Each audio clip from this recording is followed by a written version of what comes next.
Hello and welcome back to West Ham Network and the Old School Hammers. And thank you for joining me on my left, Kieran from Oz. Good morning to you, sir. G'day, Sean. How are we? And below we have a new guest, Adam from Dad's Our Job podcast. And if you don't already know what that is, I suggest you check it out.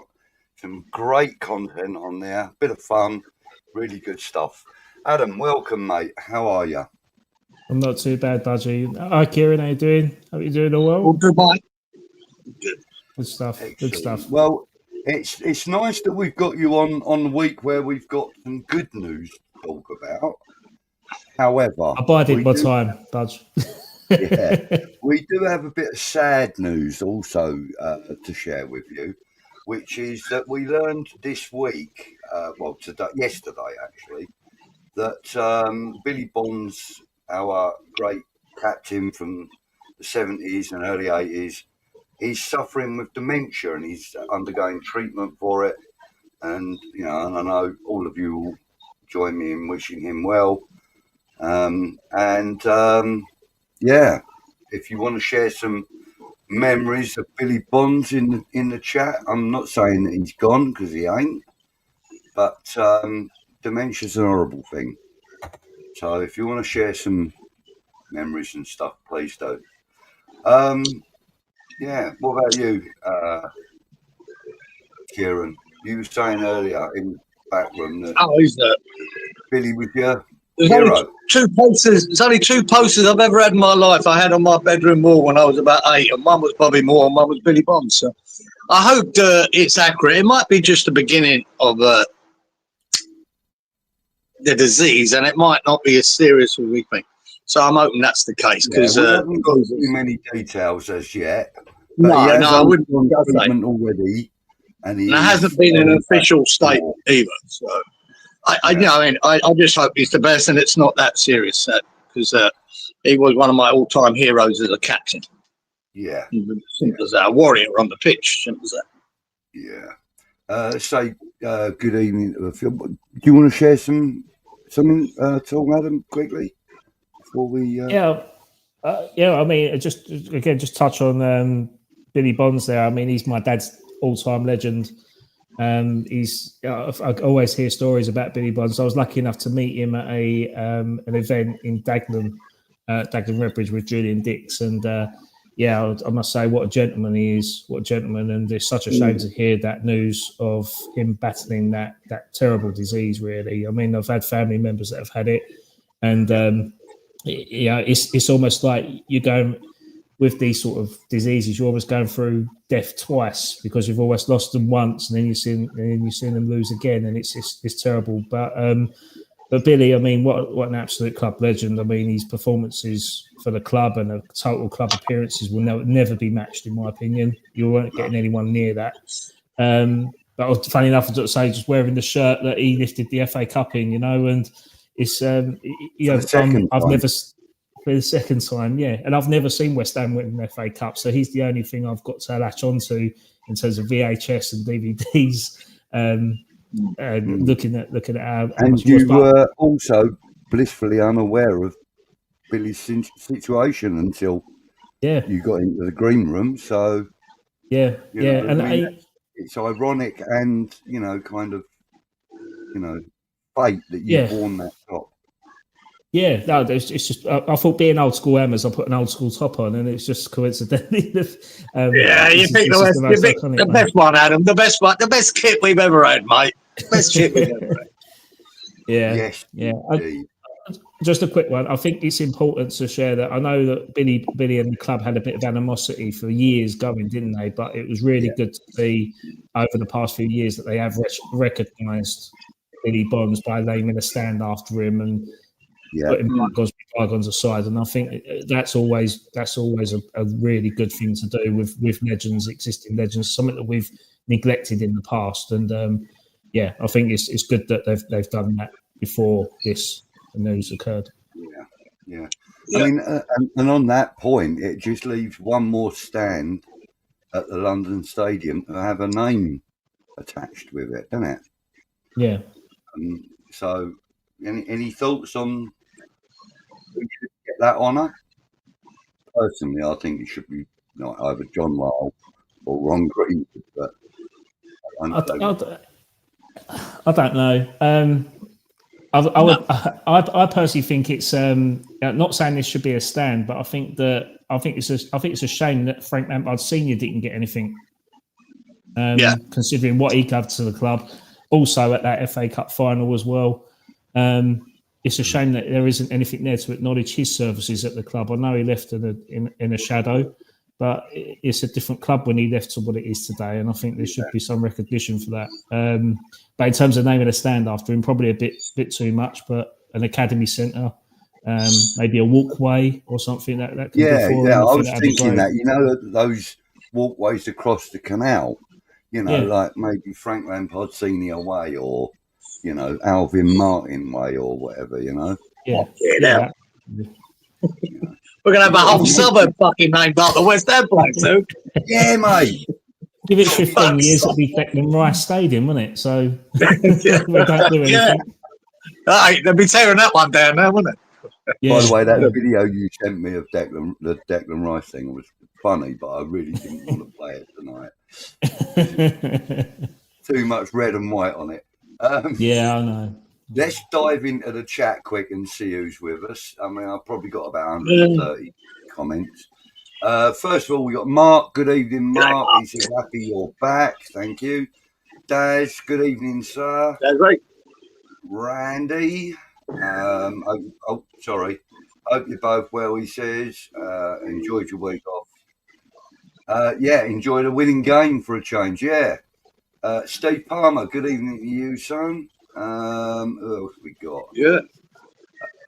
Leslie, good evening. Thank you for joining us. Leslie. Now, this was at 6:54 this evening, so 3 hours before we went live.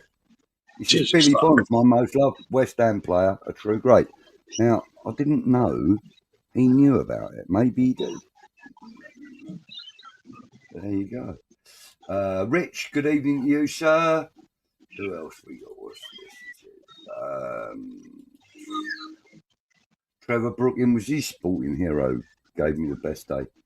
10th of the 5th, 1980. Yeah. Like button smash. Thank you. And everybody else that's watching. 53 of you at the moment. Who else we got? Steve Tiley. Good evening, Steve. Thank you for joining us, mate. Damien, as usual, good evening to you, sir. Thank you for popping in. Anyone else? Gonna just skip through. James Lamprey, good evening to you, James. Mr. Lamprey. And of course, Adam, yourself. There you are. Harry Monk. Howard. Howard. He's funny as bugger, he is. Good evening, all you beautiful people. Come on, you. Cookie, good evening to you, buddy. How are you? Brendan or Toa, however you want to. Mr. Brendan. GP, good evening to you. And to Rob as well. Who else have we got in? Oh, it's a pity they ain't in, isn't it? Linda Lusardi and Sam Fox. Now, I don't know what that's in reference to, Howie, but... I don't know, but they were nice. But, yeah, not a bad pair. Both of them, actually. Yeah, not bad for a midget, Sam Fox. Not bad for a midget, yeah. Anyway, in the box, though. Ed the Hammer, good evening, everybody, he says. Who else we got? Gary, good evening to you, Gary. And Ray and Anthony. Good evening, Anthony. Thank you for joining, mate. Who else? Anyone else? There's Sean. Good evening, Sean. Fresh builder. Thank you for joining us. That's where we're at. So, let's talk about the game at the weekend a little, shall we? Did you watch the whole game, Kieran? Did you get up for it, mate? I did, mate. It was weren't too bad a time for me. It was 11 o'clock at night when it came on. So I decided to fuck it. Should I stay up till 1 o'clock, 1:30 to watch it? And I thought, yeah, I fancied it for some reason, even though I picked us to lose 3-1.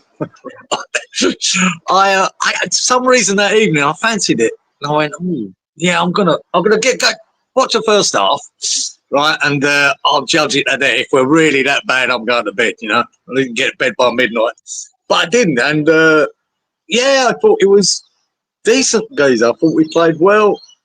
I thought I'd never known us, mate. I went to Man United a few times, never saw a point, never saw a thing. In recent years, we've seen the great Tevez guy, you know, oh my God, they're so exciting at Man United. This didn't seem so much because they're so shit. Mm-hmm. We were playing against the great Man United sides then, you know, and when you got a win against them, it was special. It was like winning an FA Cup at times. It was fantastic. Yeah. This just seemed, fuck me, well, weren't that hard, really. Fuck me, but yeah, it was great. It was great to get 3 points on the board. It really was I think for the fan base, just to give us a bit of a lift, give us something, you know. And I predicted that Kudus would have a decent game, and I think he did. He was involved in both of the goals. Oh man, Souček, I'm sick of these fucking people knocking Souček. Fucking stop it. Stop it. He's worth 10 goals a fucking season, man. We know he's, you know, he's frailties. We know, you know, he faults. But give the boy some credit, man. He's nearly on 250 games for West Ham. I know. Well, he scores. And he gives everything. Not knocking him. You know, you could kind of slot him into the same kind of category as Mark Noble, in as much as that Mark Noble was never really technically gifted, like, say, maybe Payet or Lanzini or whatever. He was limited. I'll tell you what. Reliable. He was always good for a goal. He bossed that central midfield, you know, and obviously became captain and became probably one of the most favoured captains in modern history. Definitely of this century, anyway. But I'll tell you who I equate him to, and it is Billy Bonds. I've never known. He's up there with the commitment he has with every game. And Billy Bonds weren't the most gifted player in the world either, believe me. No.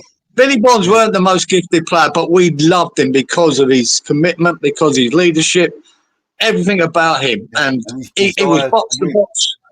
He was everywhere, mate. But everyone loved him. Didn't give a shit about his shortcomings. We didn't care. He was just brilliant for us. And I think Souček's the same. I know what he can and can't do well. I'd rather focus on what he does well.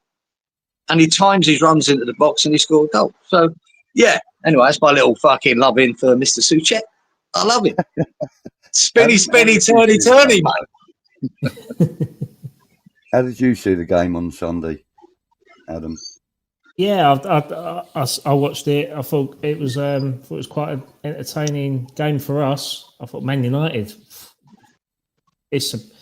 Makes you wonder, doesn't it, what's going to happen in that Europa League final in a couple of weeks' time or next week? Spurs could go in there as favourites, and I don't like that. Premier League fighting out a European final. Yeah, and getting Champions League football out of it, which is phenomenal. I say it is all or nothing for those two clubs. But I thought we played relatively well. For Aaron Wan-Bissaka, man, a match performance. Showed exactly what Man United were missing. Bowen again, just popping up with another goal, getting into double figures again for another season. And again, like Souček, I'm on your wavelength, Kieran. I think Souček is one of them players that needs to be retained at this club at all costs, because if we lose him to another Premier League side like Everton, we will massively miss his contribution to this team. I mean, over the past 2 seasons, he's contributed to 27 points. Yeah, we'll be on the end of that contribution, on the wrong end of it. Yeah, when we play whoever he goes to, if he goes to another Premier League club. Yeah, that's right. It's crazy. If West Ham was stupid enough to sell him to Everton, I hope when we play Everton, he scores a fucking winning goal for Everton, just to fucking show how stupid you would be. To give him to a rival of ours, would be madness, right? He scored over 40 goals. It'd be like somebody like Man United going and selling a really good player like Wan-Bissaka really cheap, wouldn't it? I agree with you, Adam. I thought Wan-Bissaka was Question unbelievable. in the chat, Superb. mate, and I will come back to it in a minute. Like Adam says in the chat, a very good question. Yeah. Just want to say hello to a few new faces that have popped up. Alex, good evening, Alex. AWB, Hammer of the Year, absolutely. Absolutely. Other than Bowen, I don't think there's been another player that's worthy of it. You know.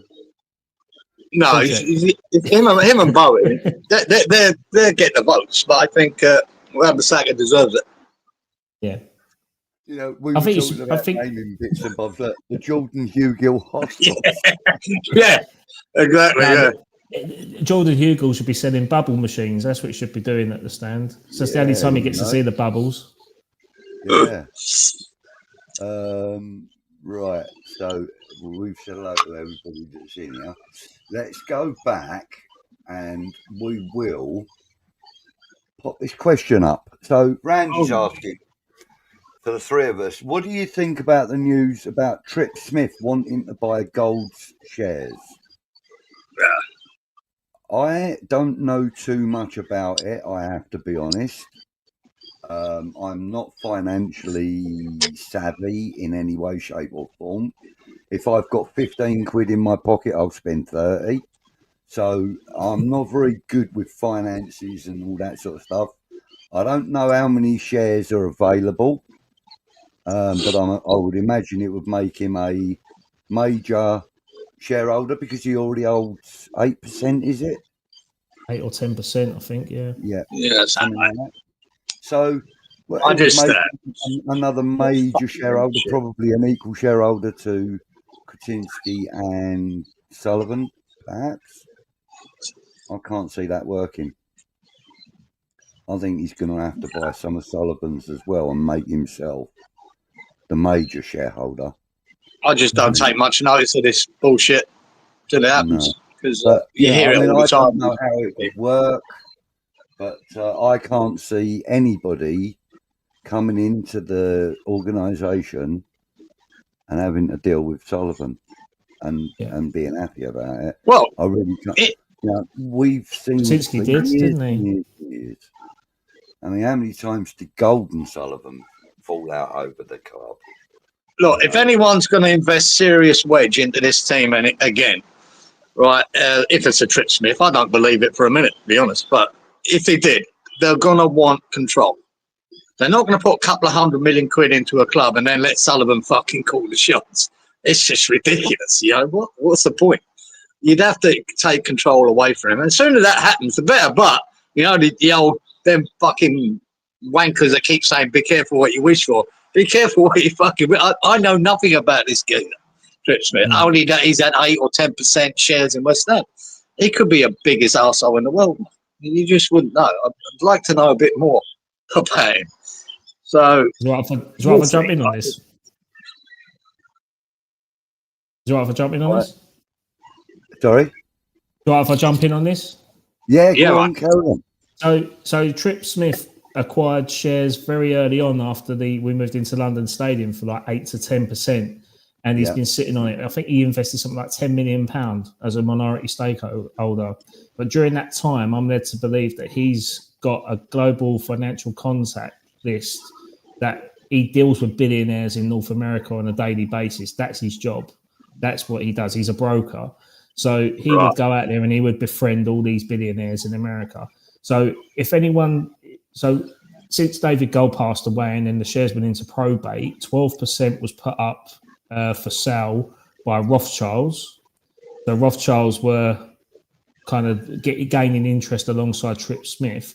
And obviously now all the probate has passed, the entire shareholding has become available. But I think that's only become available because Ann Summers is in a bit of debt or their financial problems at the moment. So the Gold family are more focused on Ann Summers as what they are West Ham, because that's what they built to get their empire. But if Trip Smith's involved, I believe this is part of a consortium, North American consortium, that would have a majority or a second majority share in West Ham United. unless David Sullivan decides to sell some of his assets to Kretinsky and this consortium, then they would be equal partners. Like I say, anyone who's mad to be dealing with David Sullivan needs their head checked. But there's obviously some value in the club because Daniel Kretinsky invested 4 years ago. So he's just bought the post office for $3 billion. Didn't he? Sorry, I said he chucked a load of money in again shortly afterwards as well. He topped up his payment. Yeah, that's right. Yeah. That's right. So I think any new investment will be welcome, in my opinion.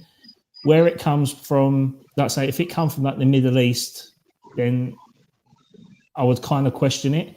But because it's from North America, it could be Mexico, it could be USA, it could be Canada, it could be any one of those countries, and it's quite timely when you think of we've just agreed a new kit deal with New Balance, which are a North American franchise, Boston area, I think they're from Massachusetts, and then you've got the World Cup the FIFA Club World Cup being held next month, and then you've got the FIFA World Cup being held in North America next year. So it's interesting to see all this kind of tee up itself quite nicely for next summer. With that, Adam, though, I mean, even if he comes in and buys the shares, surely all that money just goes to the Sullivan family and off they go. It goes to gold. How does that benefit West Ham? Well, what in what sense? Because that money goes to Gold's family, doesn't it? Oh, sorry, Gold's family. If he buys Gold's shares, well, they get that money, don't they? It's not an investment into West Ham, is it? It's just they're buying into the club for them to invest, because obviously they'll get an asset of the commercial revenue that comes back with it. They get the brand exposure as well. Being in one of the best club. Well, I say one of the best clubs is a bit laughable when you think about it, but we're one of the top 10 clubs in the Premier League. That has a grand capacity, second highest in the country, playing in the best league or best commercially savvy league in the world. So there's no coincidence that all these investors now are buying your Brightons, your Bournemouths, your Brentfords, coming from that side of the world, because if they get. Because the Premier League is such a beast in itself. I mean, every club gets like £150 million next year just for competing in that for TV revenue, right? So obviously, if they invest in that, they're going to get that back in the club share. So yeah, there's a lot of things on there. Like it's definitely worth investing in a Premier League club. Like you've got the two Hollywood boys that invested in Wrexham. They spent £2 million. Now they're at Wrexham. They're playing in the Championship next year. They're worth £180 million now. How much English football is worth. Yeah, they own their own stadium, though, don't they? Yeah, they do. But there you go, Adam, our financial advisor on West Ham Network. Done. Sorted. Well done, mate. You just got a new job, Adam. You spoke about the New Balance, and you also gave me some images as well. So I'm going to pop some of them up on the screen. Sure. Now, these are, mock-ups of what New Balance can and does do. Yeah. I don't think any of these have been confirmed, have they, Adam?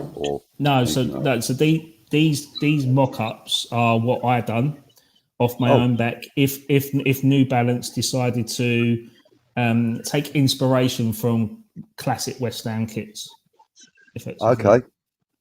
So it's good. So this kit is from the 1995 third kit, which has the Dagenham motor sponsor in the middle. But in terms of the colour palettes that could be used, this is what that sort of colour combination would look like against our crest. Another favourite. We're talking about Billy Bonds and Brooking. I mean, this shirt kind of screams at him, doesn't it? Yeah, I like that. And we did actually see some memories in that shirt of that, of that design, or like an inspiration of that design when we still had Lanzini and it's a nice shirt that too. I liked it. 6 years ago. Funny enough, when you said about Thomas Souček, that remake kit was what Thomas Soucek made his debut in. So, but that was like instead of a 45-degree chevron, it was 90-degree nice. horizontal, and it was faded. Yeah, I liked it. I like that shirt. And then we got this one. Where's the inspiration for this one come from? So this is 1980. This is 1983 Avco kit. So you're thinking of Tony Cottee debut, sort of shirt. Again, no shield, no castle, just the hammers on there. But again, this is just an idea because obviously the banding in the middle. This is something Betway have had an issue with West Ham for many a year, and I don't think people realise this, is that our kits have been compromised because Betway have a 2-inch surrounding around their logo. So they can't have any pattern or any stripe or anything going through that kit. So every time you see West Ham have a striped kit or something, there's always a block around it. Could go back to the Europa League kit, the Argentina remake, the BAC Windows one. There's actually a white square in that because they didn't want the lines to break within their logo. So obviously this sort of kit, if you put Boyle Sports in there, for instance, it would have a clear sort of space around it. Right. Okay, and moving on, we got. I recognise that. Don't mind that. Yeah, I had actually a polo T-shirt with that very design on it, without the New Balance and the badge. Yeah, it was just literally those colours. Yeah, absolutely. I mean, the three bands of the claret white and light blue. I actually believe KUMB have that color combination within their logo, like KUMB.com. Yeah. They have that color combination as well, but it's almost like a West Ham flag, effectively. But I don't recall West Ham having a classic version of this like in the 60s. I don't believe one was made, but I think this was actually made when you think of the Avram Grant season when Scotty Parker wore it. So that's when we wore that kit. Yeah. And we got this.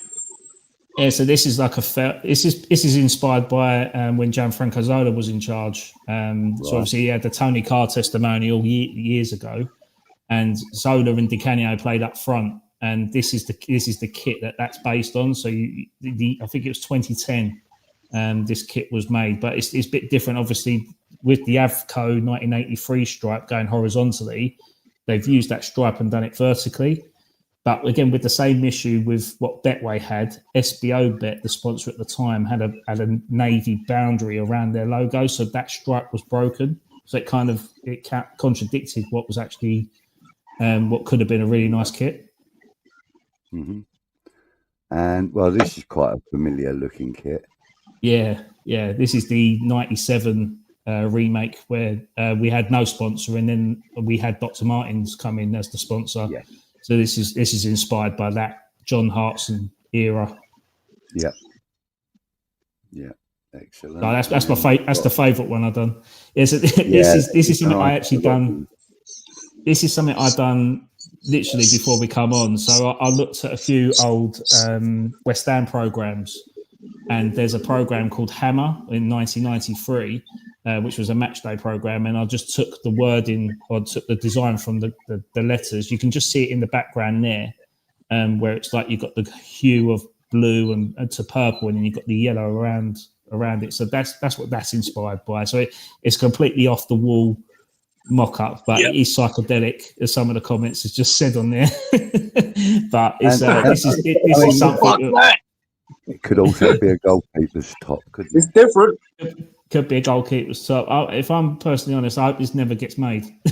That one. Now this is my ultimate favourite away kit in history. Bobby Moore, that reminds me of. Yeah. Bobby Moore. Never been a better away kit. Yeah, Clive Best.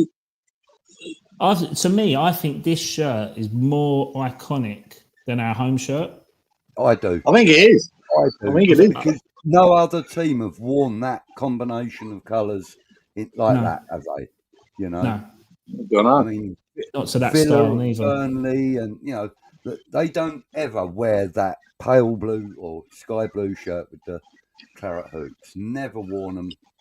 And the only one thing all these shirts are missing one thing, and it's a castle.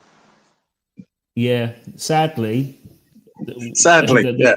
Sadly, say that everyone's asking for the castle to be put on the badge again, but we're no longer at that part of Newham to represent that castle, which is the sad thing.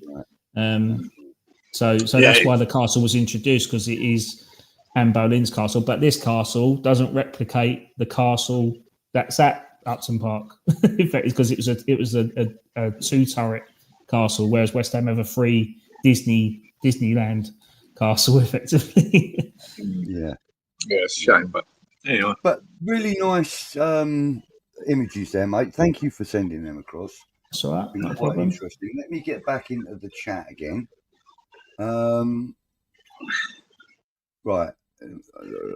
Okay, so 27% shares up for sale. 25.1 is the gold holding. That's correct. Yeah. Okay. I do think if the story has legs, he would become the second major shareholder with 33.1, and Sullivan having 38.8, Kaczynski having 27. I think that's now 29% for Kaczynski. I think it is, said, He reinvested again 6 months or so after he first became a shareholder, and I think they gave him an extra 2% share for the investment.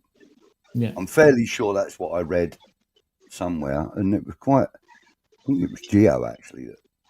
No, not Geo. I can't remember who it was now. Anyway. Gonzo from Hammer's Chat would be more switched on that sort of financial status. Yeah, I think it probably was Gonzo actually. Yeah, AWB should be captain. Whoa, don't, but Alec, not before my Thomas Souček, mate. Never before him. Born captain, that boy. Born captain. Randy says again, if Tripp wants it, it must be a long-term plan from him doing an inside job, probably. Probably that is probably the plan. They wouldn't have even brought him in on to be a minority shareholder to not think about the potential investment he could bring in. He got through his contacts, so yeah, maybe it is an inside job.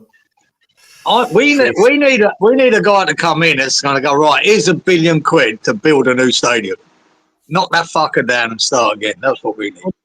Or they'll buy it. They'll buy it off the GLA, the Greater London Authority, because now that's been handed over. So that could be an option. Or what could actually happen is there could be the similar sort of deal as to what Man City have got with Manchester City Council, is the fact that they could take on a 999-year lease and have full control of the stadium and take it off the council.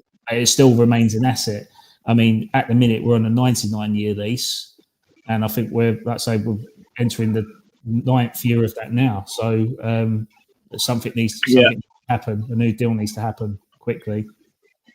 And Trod reckons we're going to get the stadium for £1. Yeah, I don't know about that. It probably will be that, won't it? You know what I mean? It would make sense. Well, that is prime real estate, but Jesus Christ, it must be costing them 30 million a year of losses. You know, sooner or later they must go, shit, fuck this, we've had enough of this. And they've got another 90 years of that. So who knows? GP saying, considering the value of Premier League status, its financial rewards and attraction for investment, both on and off the pitch, factoring in we spent 144 million to be 15th, can we play exciting? Yeah. Look, I've been saying this all year, and this is, I think, the worst Premier League season I've seen, talent-wise. All the Maverick players that have come through the Premier League, you know, like Zolu's or Thierry Henry's or De Bruyne at his pomp, Payet's, loads of them. There's been loads, isn't there? Great. I don't think there's hardly any this season. I think it's been poor. You can see by Man United and Tottenham, fucking shit, we're shit. There's been good stories, but there's not been any superstar Maverick players. I think Salah's probably still up there, had a great season. But who else really? A couple of good ones. So maybe Morgan Gibbs-White's had a good season. Cunha at Wolves. but no really outstanding players. I think it's been a poor season. And when I watched that Inter Milan Barcelona, them two semi-finals they had, my God, that was football. That was so enjoyable. I loved it.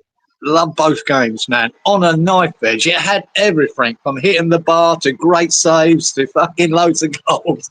Man, that's the football I used to love in the 70s. When West Ham would win 3-2 or lose 4-3. Man, that's football. That's enjoyment. And I think it's gone stale, the Premier League. Yeah. It's so tactically orientated now. It really gets boring.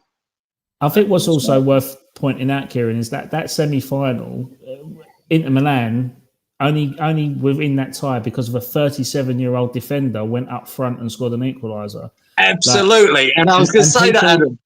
Yeah, and people are too strung up on age and this playing 24 and stuff like that. Kevin De Bruyne is 30 years of age and he's looking to go to Liverpool next I know. Do you know what it reminds me of, right? That's a very young Barcelona team, and it's quite an old Inter Milan team. And it was them two forces coming together. And I thought near the end of that game, Inter Milan were fucked. They looked tired, mate. They looked shagged. They still found a way to get to extra time and then win it. And it reminded me of England playing Italy in that, was it the Euro final? Yeah, man, if ever you should beat a team, that was the Italian team that were, all about 40 years of age, and they still got experience gone through. That's it. Like I say, the experience was so vital. Like you could even look to the point of when Cellini grabbed Bukayo Saka's shirt and dragged him down and took a booking for the team. Like, you don't see that no more. But they won the cup because of it. Like it's take a leaf out of their book. And he's got a question for us. He said both Arsenal and West Ham are interested in signing Jonathan David on a free. He plays for Lille in France. His stats are 16 goals in 31 games and 5 assists. What are your thoughts? But I'm going to go first on this one. Good numbers. We've been chasing him now since just before COVID. Every year, every window, I get to hear Jonathan David, Jonathan David, Jonathan David. Arsenal can have him. There's my thoughts. I don't know. It's never free, though, is it? I mean, it's a free, but it's not going to be free. It's going to cost a fortune. It's going to cost a fortune in wages and whatever signing on fee he wants. It's not free. Whether he's up to it, I don't know. He's a good player. That's it. Yeah.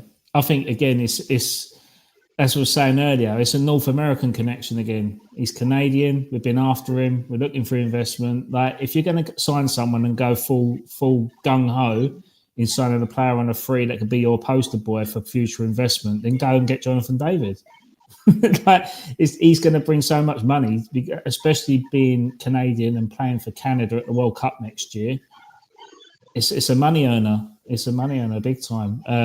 He won't come to us. I think Barcelona are interested in him. I think he could with Lewandowski looking to leave. I think he could well and truly go there. Napoli are interested. Everyone's interested. He's a free. So whoever gives him the most wages and signing on fee, which could have been £20 million, what we were going to give Lille in January. Yeah. Like Cookie says, we've got a better chance of getting Craig David. Can't play Sundays though because he's chilling. Our promise of David of USG. Yeah. Or promise David. Yeah, I don't know, man. We've got all the off season, mate, to decide or consider players. I can't be bothered to fucking worry about who we're getting this next year. But there is going to be some massive movement in our team, though. The ins and the outs. It's got to be. Got to be. And it's a shame that we're letting Cresswell go. I think I'd like to have seen him for another season. And that's not sentiment. I just think he could be good for that squad. But I can understand Soufal, Fabianski, But I'd love to have kept Cresswell for one more. And even if he's just a squad player and nurturing the youngsters, I'd love to have him still. Another great player. Yeah. That we made. Great signing. That way. Yeah. Randy's asking, once the season ends, how are we feeling about the monumental transfer window coming up? Are we hopeful or worried? Well, I'm worried. I've got to be honest. I'm worried because we've now learned recently in the last few weeks that David Sullivan himself is going to be doing the negotiating. That's good news, isn't it, everybody? Everybody's happy in Happy Valley. No. I'm remaining hopeful. I mean, again, I think this is a generational thing. I think you guys, no disrespect, you've seen a lot more than I have, and you won't be as gullible as I am. But I'll remain hopeful in the fact that I know David Sullivan is going to be involved in the negotiations. As long as he's involved in the scouting, then I think it could be okay, because I always remember we signed a certain striker from the French second division called Diafra Sakho for £3 million. And I think his tough, low balling negotiation skills could actually work well for us. Because I think, if he can try and get a player as cheap as he possibly can, then I can't see that being any harm. Because if we go out and just spend £40 million on an unproven Brazilian, we desperately need, because he's going hardball on it, then there is an issue. You know, I mean, like, for example, let's just say, for example, we were in the driving seat to get Jonathan David. You know, and they say, all right, okay, then, he'll come to West Ham, but he wants a £15 million signing fee. And David Sullivan goes, "No, I'll give him 10. He's going to go, piss off, mate. Do you know what I mean? And I just hope that isn't the case, that, he tries to hardball or lowball so much that he loses the opportunity to sign someone we could use, Yeah. I just think that he feels very. When you think of all the signings we made last summer, if you believe everything, then he feels very emboldened because he brought in Wan-Bissaka. Right? So Sullivan's going, "What do I need you lot for?" He said, "Look, having a year now." So he'll feel confident that he can bring the players in. I just hope it's not him scouting all of them, because if he doesn't mention the ones he got wrong, it's only the ones that go really, really well. Yeah. And, these comments here that saying that the Premier League has been really poor this season and that it's been the worst Premier League season. Yeah, well, I think it has. I think it's been really poor. I think the whole season has been lackluster. There's been no real... Nottingham Forest have been a great story. They've done really well. To start the flounder again, they've been a great story, They really have. But the three, obviously, promoted teams were dross. They were terrible, all three of them. Yeah. That doesn't help when you haven't got a relegation battle. But, mate, we're shit, and we've been clear of relegation for months. That's terrible, really. Just emphasising the divide between the Championship and the Premier League now. Yeah, there is. And considering one of those teams won the Premier League not so long ago. Yeah, crazy, eh? Crazy, isn't it? You know what I mean? And if you think of all the players that Southampton have produced, and all they've been raided every fucking year, from Van Dijks to Mane's and all the rest of them. And there they are. Absolutely terrible. Just avoiding the worst fucking title they could have, the worst Premier League team by a point. And that game, I tell you, I watched the highlights of Man City Southampton, and the highlights were fucking doing my head in. It was so bad. 11 Southampton players in their box. It was so fucking bad. It made Moyes look like a fucking an attacking manager. It was so bad. Oh, God. I can't wait to see the back of Southampton. Good point here from Ray. Going back to the castle, etc. Said we wore orange on our final shirt, which represents the furnace from the Thames Ironworks. So why no castle? He says it's total BS. Yeah, well, I think because the Thames Ironwork was formed in the River Lee, wasn't it? Which is again not reflective of Upton Park. So the best person to ask on West Ham history is Nigel Kahn, because he will know the ins and outs of it, and he will actually argue to say West Ham might actually even be an Essex club rather than an East London club because of the borders. So that's another debate. But yeah, best person to swear is Nigel Kahn on Twitter. Even that shirt with the orange, when I first seen it, you see the picture like you put up there, Adam. I went, oh, what are you fucking doing? But I actually grew to like the shirt. Yeah, my first impression, but I thought it was quite a nice shirt in the end. Yeah, very untraditional for West Ham. I know the guy that designed that. I know the guy that designed that, and when he worked for Umbro, he doesn't work there anymore because of the Umbro change of licensing now. But he actually said that was the inspiration of the Thames Iron Workers, literally with the hammer to the anvil and the spark of the iron like flying off. So he said it's a nice story. It is nice story. But I grew to like the shirt and love it. Oh yeah, looked good in the final. So. Yeah.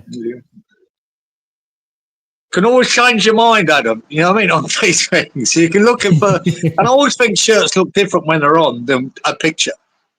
Sometimes you've got to see them on and go. Oh yeah. I hated that home shirt that we won the Conference League in. It was like the remake of the '95 where you had the bands on the shoulders. I hated it because it just looked so scrappy and graffiti artist and stuff. But it's actually become one of our most iconic kits now, because of us winning that trophy in that kit, or playing, same as the Forged in Fire one, Yeah, like for instance, when we beat Genk 4-1 at home, and Declan Rice scored that goal, taking the ball from his own box and driving it through, and that goal for me is probably one of the best goals I've seen at London Stadium, just because of the euphoric moment of it. But that strip with that all claret, it's pucker now. At first, I didn't like it, but now I love it because it just gives me so many memories. Yeah. So GP's asking Adam, do you, who unlike me and Kieran, that remember the 85 third place finish, do you see incomprehensibilities of us being a top 6 team with Sullivan? So basically. Yeah, he uses big words I don't understand. We could be a top 6. We just don't. You can't see it at the moment. But fuck me, when you look at the demise of Tottenham and Man United this year, it did give opportunities to teams like Bournemouth and Brighton and Nottingham Forest to break into that top 6, and hopefully Forest hang on and keep that and do it. You mean? I think when Leicester won the league there, everyone loved it, didn't they? Bar the top mob. Everyone loved them breaking that door down. I mean, I remember when we went to Leicester that game, I didn't want us to win. I wanted a draw, which ended up being a draw. I think Noble scored a cracker that day, didn't they? And but I didn't really want them. I didn't mind losing that game because I wanted Leicester to carry on and win the Premier League. So we do enjoy it when one of the lesser teams break into the top 6. It's got the support of most of the Premier League, isn't it? Yeah, that was my response. I wasn't sure this question was going to come up. It may have been conceived off the back of the boys. Well, fair play to Dad. Well done, son. Yeah, he would have been like me. I was floating on air for about 4 years of that from that season. It was such a great season and enjoyable season. It really was. Yeah. Good morning, Ryan. Thanks for joining us from down under. He says it's been a bad season when we're saying how good other teams are. Yeah, exactly, Ryan. That's it. Yeah, good luck to Forest. I just got to think, especially with Forest, with Chris Woods, mate. A Kiwi boy that played here in the A-League. He's a big old donkey fucking striker. What a season he's had, man. What a season. He's hit 20 goals. brilliant. He'll never do it again, guys. And next year will be shit. I guarantee you, he'll do nothing next year. They'll bring in a striker. But I'm so happy for him. Yeah, Cookie's made a good point. He says the problem with playing those games, the rest of the world knows how Solly operates. It will end up end of transfer window with I've tried excuses again. Well, possible. We're in trouble. You never know. You never know. But who will get the finger pointed at him? Will it be Sullivan or will it be Potter for not getting the best out of the players he's already got? Yeah. Then what will happen? The fans will say Potter out. He'll go, okay, I'll sack Potter, get another manager in, and still got the same problem. So yeah, exactly. It's points. Look, you got to accept that Potter's here for next season, unless the first 2 months are absolutely dreadful. No, that's the only time pressure will come. Yeah, he's here for next season, whether people like it or not. He's here all season. And if he was here for a long time, I said this on Claret and Booze the other night, if he was here for a long time, the club wouldn't have leaked him having an 18-month break clause in his contract. So, and when does that end? End of next season. So they could get rid of him for nothing next season. Yeah. Look, he's here, that's it. Now, whether he's the man to take us forward and do better under Sullivan, nobody knows. I say we've seen it. Look at the fucking managers Tottenham brought in, and they were dreadful. Like Man United have done it. They brought in the best managers ever, and they still can't get it right. They spent big fucking money. He likes a Mason Mount go to Man United, and all of a sudden he's shit. He's brilliant. Man, he's shit. What the fuck? Anthony goes to Man United. He's shit. He's on loan now and fucking ripping it up. Where I forget what team he's in, but scoring bangers every week. Yeah. Who is it? Anthony Betis. Yeah, that's it. Real Betis, mate. He's got, I've seen some highlights of theirs. He's scoring bangers. So sometimes it's just the club. Yes. Scored a free kick against Fiorentina in the Conference League semi-final, didn't he? And Screamer. Yeah.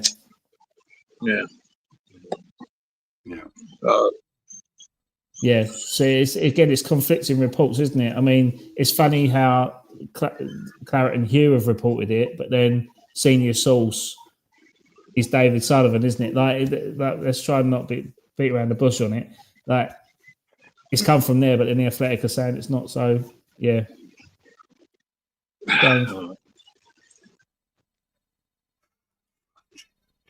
It's like any manager. There's no manager's job safe next year if the first 2 months they're fucking at the bottom of the league. You know what I mean? There's no manager safe. So I think Potter's here for next year, and I want to see it, and I want to see what he can do. I don't really count this. He's been pretty crap since he came in. He hasn't done what he'd like to have done. But I want to see that first 2 months. And the team will be completely different. It will be, the first team, not just the squad. First team is going to be very different when we take the field next season. And I want to give him a chance. All right, let's see what you can do, boy. Hopefully he can do well. But if he's shit in the first 2 months, he's under pressure of being sacked. What my worry is, I don't trust Sullivan to bring in another manager that'll do any better. Which has been kind of proven since Moyes left. I'll have big hands, mate. I'll have big hands tomorrow. Don't go there, please. And mate, he's my favourite manager in the world. He's my favourite manager in the world. I've always loved him since he was here in Brisbane. We won the A-League here. We won it. Fucking get in there. He went to fucking Yokohama, Japan. He won the league there. Goes to Celtic, wins 5 out of 6 trophies. Had the Australian fucking national side. Took them to the World Cup twice. Won the equivalent of the Euros in Australasia. He won that with Australia. The boy's a winner. But every player we've got probably doesn't suit his system at the moment because he relies on speed. Why he got Mickey van der Ven in the back. He has to have speed in his team, mate. And we ain't got that. I like Ange because he's made Spurs shit. Get your money on Forest manager to get sacked first. Shit football with dark arts tactics. If he gets sacked, I think it'll be more to do what happened at the weekend, wouldn't it? with the chairman walking on the pitch. He's supposed to be a silent or a blind investor, but blind investors don't go on the pitch and do their. He's the owner, mate. He's the owner, Adam. Everyone knows it. I know he had to step down because that conflict of interest, but he's the fucking owner, mate. Yeah, and he'll have his say. And he's a bit of a nutbag as well, that Mariakis. He's a bit of a nutbag. But I'll tell you, a conspiracy theory is, because Ange Postecoglou was born in Greece, grew up here in Melbourne, right? And Mariakis is a Greek fucking shit fucking geezer. You know that little connection there, mate? Fucking Nuno out, Ange in. Could happen. Can you imagine it? Be a meltdown there, wouldn't it? Yeah. Yeah, it would be. Now, they might win the championship in his second season, then. Sorry, mate? He might win the championship in his second season. Oh, damn. I've been talking to my mate who's a Tottenham fan. And we don't want to talk about him. He's screwing at the moment. He reckons that Ange has destroyed the club and this. He's going. Oh. 1 minute. I'm not buying it. I'm not buying this Ange love. Someone knows me what. Yeah. Yeah. No. Greek tragedy. Yeah, it could be a great tragedy. Yeah, who's our first game next season? City, Liverpool, or Arsenal? Yeah, we'll get one of them, Mark. We'll get one of them for sure. Bound to be Liverpool. They've won the league. It'd be them. I actually think it's going to be Newcastle away. Yeah, we've had that, haven't we? Had that one already. It'd be away because of the lease on the London Stadium, wouldn't it? I don't think we've had a home game, have we, at London Stadium on a Saturday? Our first game of the season? Oh. No. A home game?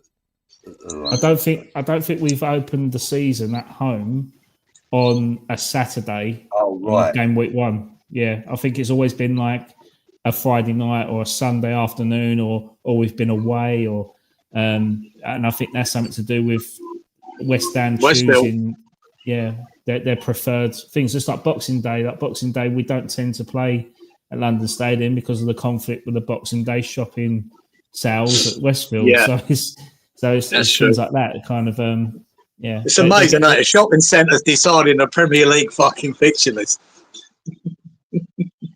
It's just ridiculous, isn't it? Yeah. It'll be dog walkers and nursery nurses next. Lays down at Big Ange on the bottom of the rung. Mate, look, if he was managing West Ham this season, that's where we were, where it was last week, and we won the Europa League, I would not give a toss about our position in the table. I wouldn't care. Right. I don't care. If we win an FA Cup and we finish 15th, I don't care. We'll win the FA Cup, League Cup. I don't care. It's about putting a trophy on the board. Cieran, they've started. Look, Harry, clock watch. Yeah. I've got a little story. It's just not Australian born, but I've got a little story. Even quizzes on it. Croc watch. Is this a Hollywood based?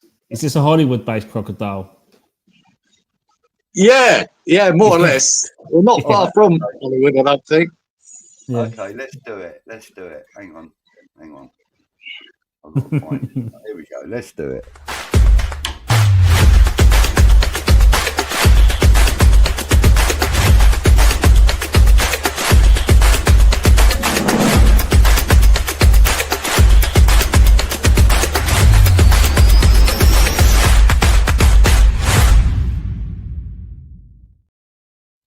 And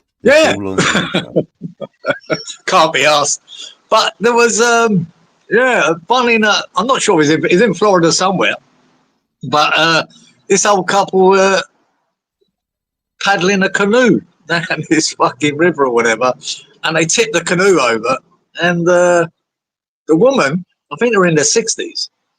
She landed on a fucking alligator, and the alligator fucking done her. Just smashed the fuck out of her and killed her. So yeah, very rare for alligators to attack human beings. But I think because she landed on the fucker, it just snapped and fucking bombed all over Red Rover. But yeah, that was it. Yeah, very rare for alligators to attack human beings. But there's another one down. There you go. Up in Australia, all the sharks have been quiet because it's getting cooler here now, coming into winter. The sharks are not as active, not as bitey. So, we might have to wait till next summer before we get a good fucking surfer getting chewed up.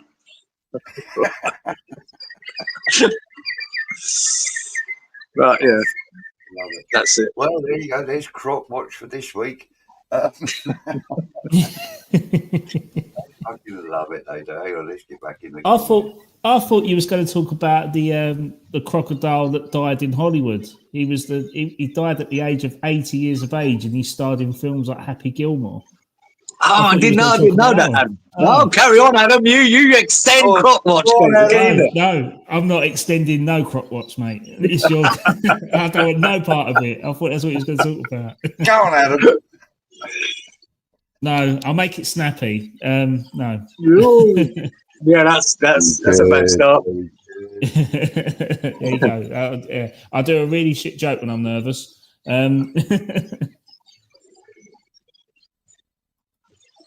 Mark says that will feature. Look, they're fucking ruthless in here. This lot. The old man done a blame the croc.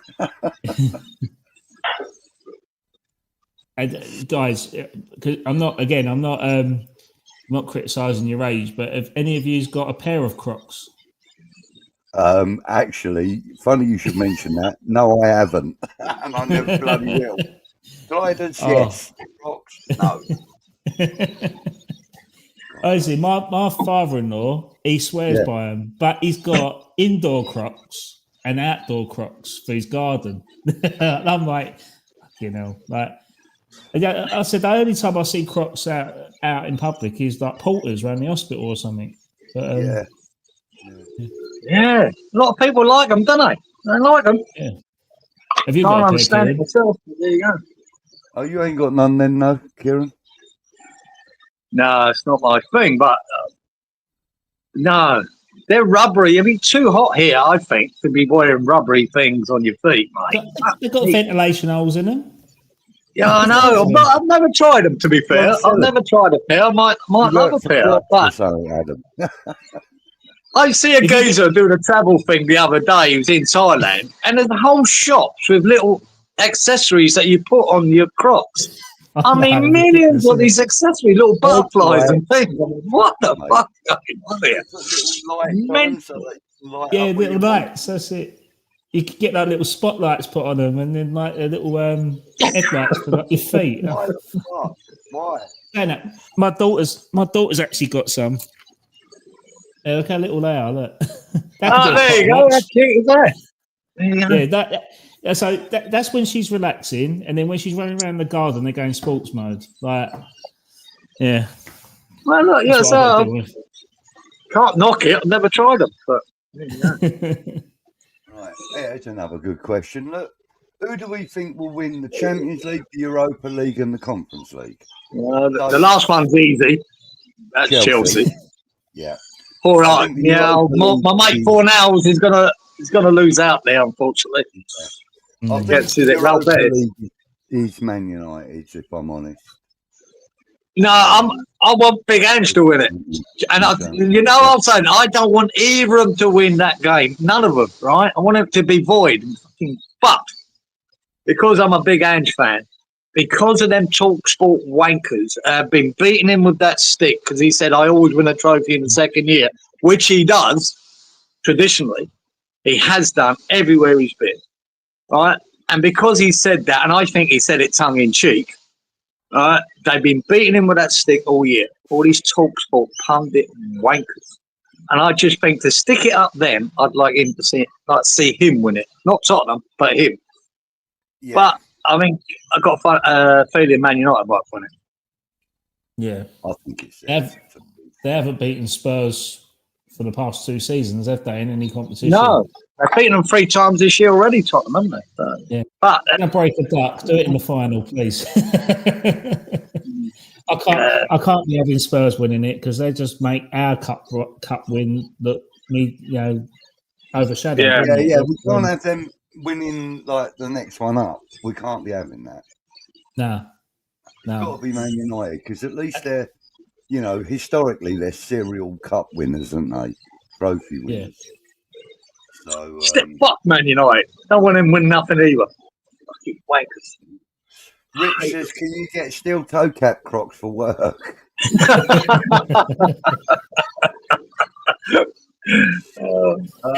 I'd love to see it. Man U, PSG, and Betis.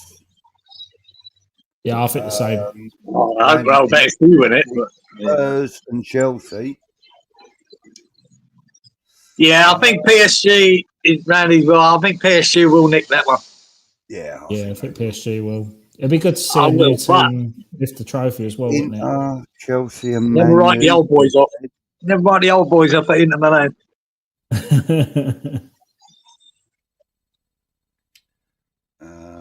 Interestingly, though, if Chelsea do win the Conference League, we will still have one up on them because they would have never won it unbeaten like we did. Yeah, no. We've got that, Adam. We've got that. Right. We can throw that at least. That's right. And we currently still and will still have the only player to still be playing and won all 3 of those competitions. Yeah. In Mr. Emerson.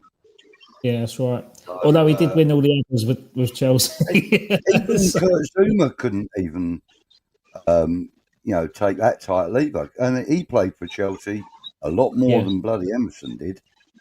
And yet he didn't win all of the trophies that Emerson did. And fair play to Emerson. He's got them all. Yeah, he might have won them all the trophies, guys. He was sitting on the fucking bench doing it, though.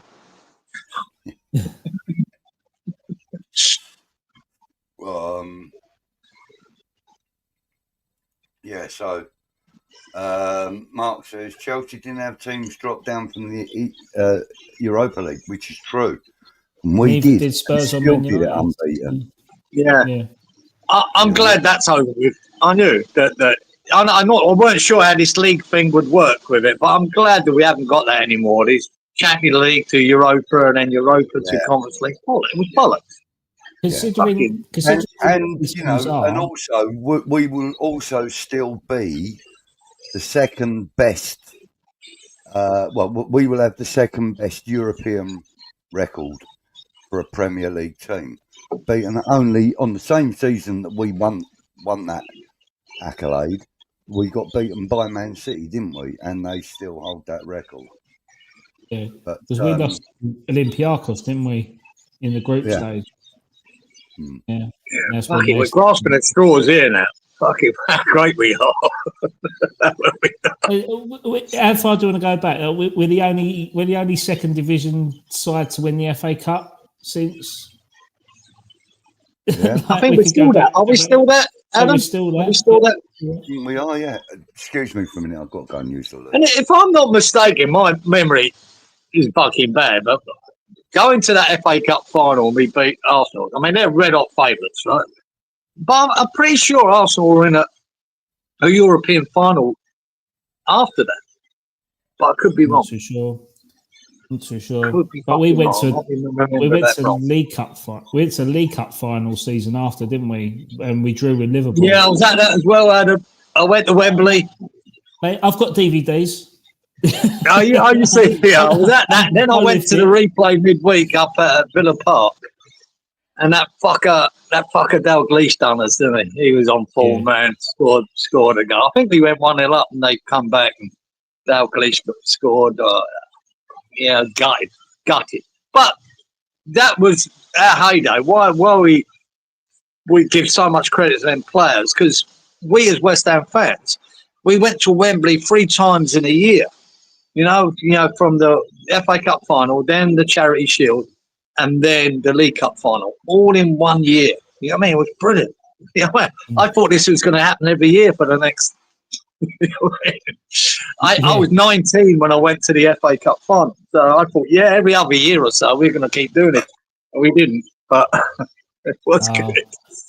I can only dream, lads. Go back to Shawnee's. Go back, Sean. Would you just give me information there, okay, what you just put up, Sean, from Fresh. Fielder. That's it. Oh, you're right. Thanks, Sean. I thought they were in a European fucking final. And it was the second Europa thing we beat Olympiacos. There you go. Oh, God. Another losing season for Arsenal that year, eh? Yeah. In the first Europa League campaign, we did lose to Seville 1-0 at their place, but then we beat them 2-0 at our place. Yeah, we did. It was only that and the Frankfurt game that we lost, wasn't it? Yeah, it wasn't a bad European record, eh? Under Mr. Moyes, much as I wasn't a fan of, but all three of them were good, didn't they? Let's be honest. All 3 years, all 3 seasons were good seasons for us in Europe. I must admit, no one in attack says Paul Gollard's diving header.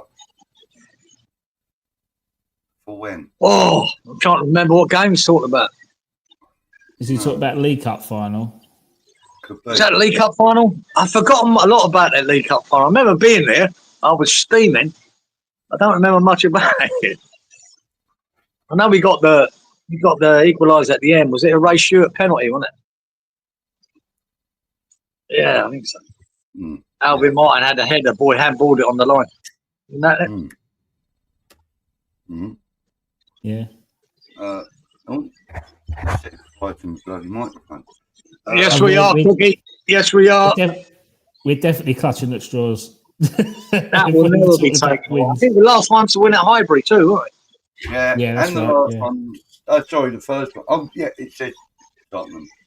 Yeah, sorry, my bad. Cieran, seeing what Andrew's done at every club he's been to, James Lamprey's going to be putting $100 on Ange winning the Europa Cup. Well, go for it, Jamesy boy. That's what he does, man. I'm just telling you. The history of Ange Postecoglou is every second year he wins trophies, right? Every time.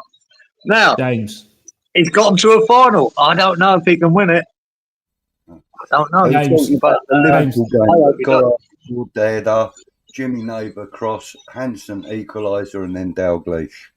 Oh, that's the replay, Rich. Thanks, man. Is that what it was? Dalglish. I remember Dalglish fucking us for the win. It was, yeah, Goddard. We went 1-0 up. And we gone bonkers because we were in West Ham supporters were in that I think we're in the Holt end.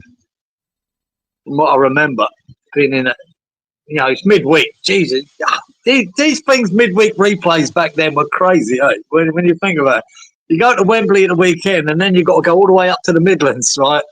Fucking 8 o'clock, 7:30 kickoff, and then not get home till about 5 in the morning. Fucking mental. Yeah.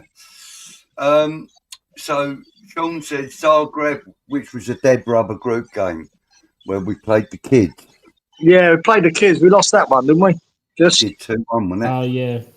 We lost that one 1-0, didn't we? But the following season in the Conference League, we beat Steaua Bucharest 4-1 or 4-0, I think, and we played the kids then. So. Yeah, and I think Ollie Scars was 16 at the time and he got a man of the match performance. Yeah, all right. Yeah. That rings a bell. Just about. Who's the West Ham fan channel hunk of the season? Saw that. Who's Shirley? Well, it ain't her. I don't know. I think Adam's in contention with that beard, mate. He's got a cracking beard. Oh, shucks, guys. Who's Surly? I don't know. I say Gonzo. I think he's definitely had a Graham Potter glow up since I've been watching him on YouTube. Yeah. 11 months, Rich. Rich, remember? He's from that era, man. Yeah, it was amazing to get. As a West Ham fan, to be at Wembley 3 times in a fucking year, it was unreal. It's just fucking brilliant. Well said, Adam. I wanted, For $100, you might have a better go. Nice one, Adam. Like it. mate, just talk about shortening your odds. Yeah. Done. Yeah, So good memories, man. Ipswich, this Ted, yeah. And actually, I think did so. sort of like put it up, but Randy's asking, how are we feeling about Forest at home and Ipswich away on the final? We can, on paper, get 13. I think we can. I think 6 points. Yeah, we need 6 points. we 6 do need- Where we finish in the league is really immaterial. But we've got 2 games here, and they're both winnable. Yeah. Why not? Why not? Forest look on the ropes, didn't they? Thank you for joining, sweetheart. Go, Lou. Yeah, Forest look like they're well on the ropes, don't they? Like if they're Yeah, they struggling do, to mate. beat a Leicester City side, they're burning out. Like they could end up with Conference League football, being in Champions League places. Now, fair enough, James. In that game, Adam, I've been saying this ever since they made this rule, and I think it's a good rule where they don't put the flag up when it's really tight.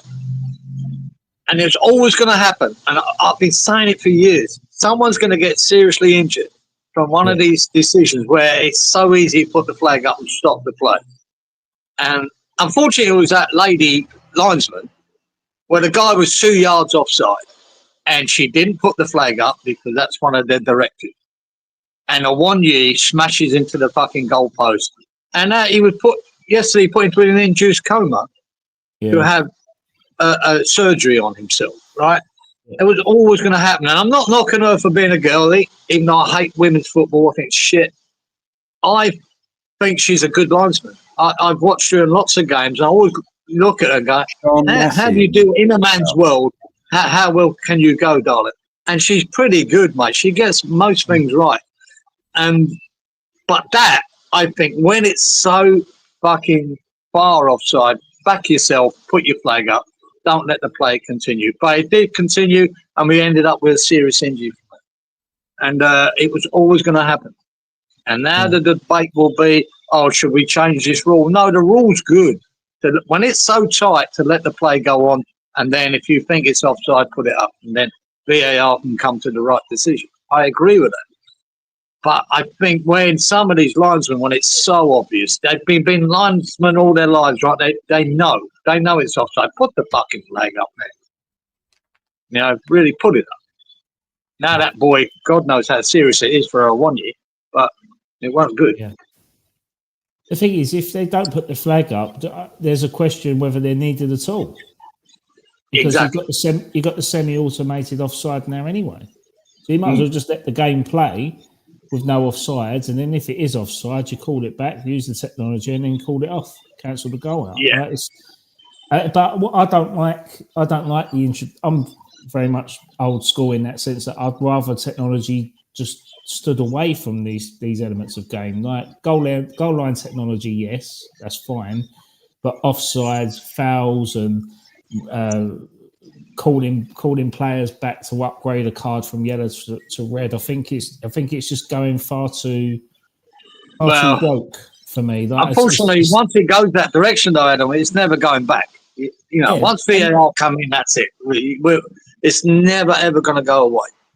The difference is now is that at top flight level, you're getting all the luxuries of the technology being introduced. But what I love about football is that you could go over to a park and watch Sunday League football, and it's the same game that's played at top flight. But since VAR and all the technology and everything's come into play, it's made it a different game to what it is at grassroots.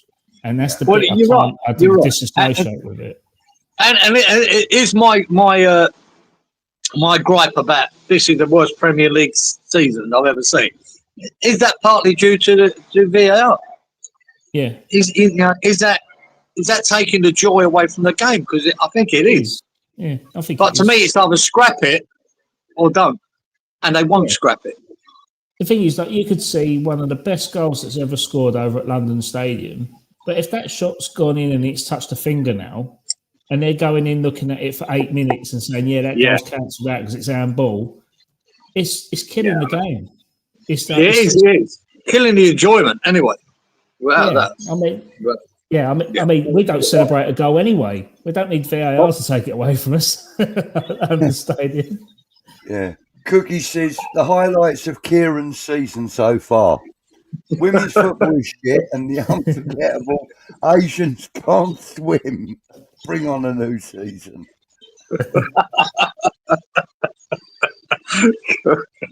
Well, mate, if you like women's football, I think it's shit. I wouldn't watch it. Got no interest in it.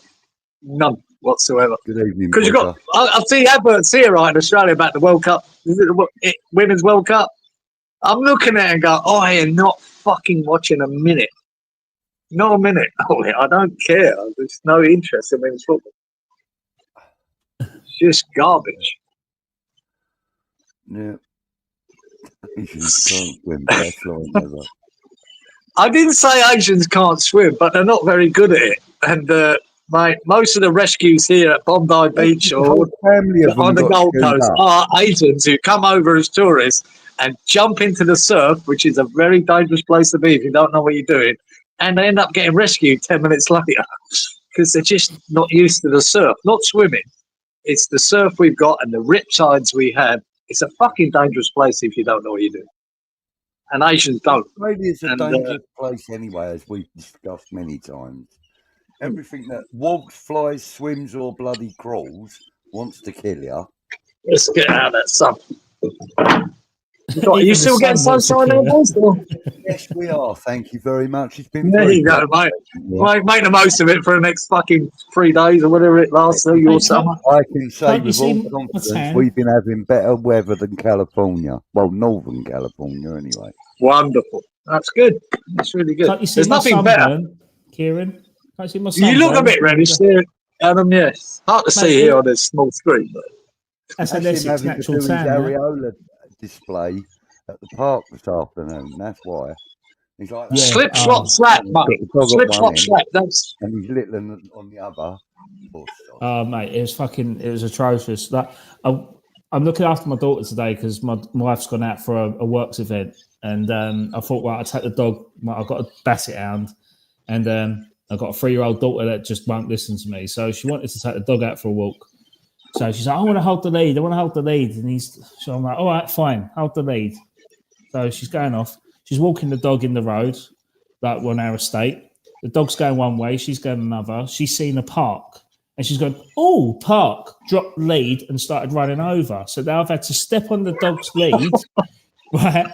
He shit himself because the lead's gone on the floor and he's run off. So I've gone like that. And then I've dived and caught my daughter's ankle as she's running into the road, and kind of like there's 3 of us on the floor.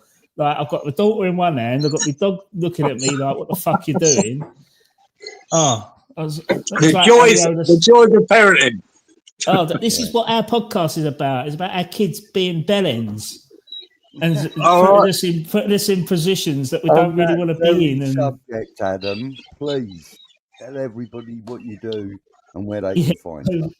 Well, to talk about that, Adam, who do you do it with your mates? Do you? A couple of mates? Your podcast? Yeah. So basically, a bit of backstory. Our podcast started when we was all expecting kids. We all live on a new build housing site in Housestead. We all moved here during COVID, so we was all housebound. We didn't know each other. What you do in COVID is you have kids because you've got nothing else to do. And when everything kind of opens up, all the wives were going out doing baby classes. So as they're doing baby classes, excellent parenting, thank you. And they go do baby classes, so they were all meeting up with one another. And then it's kids' birthdays parties or something like this happening. And so you get to meet all the other dads. So I met 2 of them, and I took 2 of them and went to the pub over Christmas, and then we've had a few tequila shots. And he said, "Oh, we should do we should do a podcast. I went, why? They're like, no, we should do a podcast. Like, we're just talking shit in the pub. Like, let's talk about it. I was like, all right, whatever. Gone home, a few weeks passed, it's my daughter's birthday, and then Callum come up to me. Yeah, they do. My wife's on an away day. No, but pitchfork and a broom. No, that's it. She flew off into the night with a black cat. But yeah, so basically, a couple of weeks later, McCallum comes up to me and says, "Oh, do you want to do this podcast?" And I went, "Oh, you're being serious?" So we put our heads together and we clashed and thought, "Oh, how can we use a niche to talk about football? What's our excuse to get together to talk about football?" And it was for our kids. So we talk about our kids. We talk about stories about like nappy horror stories, or why our kids ain't going to sleep, and incidences like today where they just don't listen to you, and you're lying in the middle of a road trying to hold your dog and your daughter into one piece and looking like a tit. But then we also talk about, like, I'm a West Ham fan, obviously, but the two guys I do it with, they're Arsenal fans. So fuck's sake. Yeah. So basically, they rip me every week about how much they still owe us for Declan Rice. But I remind them that we still have more European trophies than they do. So it's a constant live debate all the time. So we're live every Thursday from about 9 o'clock, and we just chat football, but we record our first part about, like, reminiscing about child's stories, child's toys, TV shows that are on, films and clothes, and anything, just anything. Like, we were talking about caravan holidays last week, so how good they were as kids, and our kids love them and stuff. So Housestead is in between Braintree and Sudbury.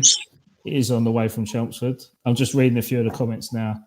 Is there something? It could be what the nightmares of modern parenting could have been just as good name for it, was it?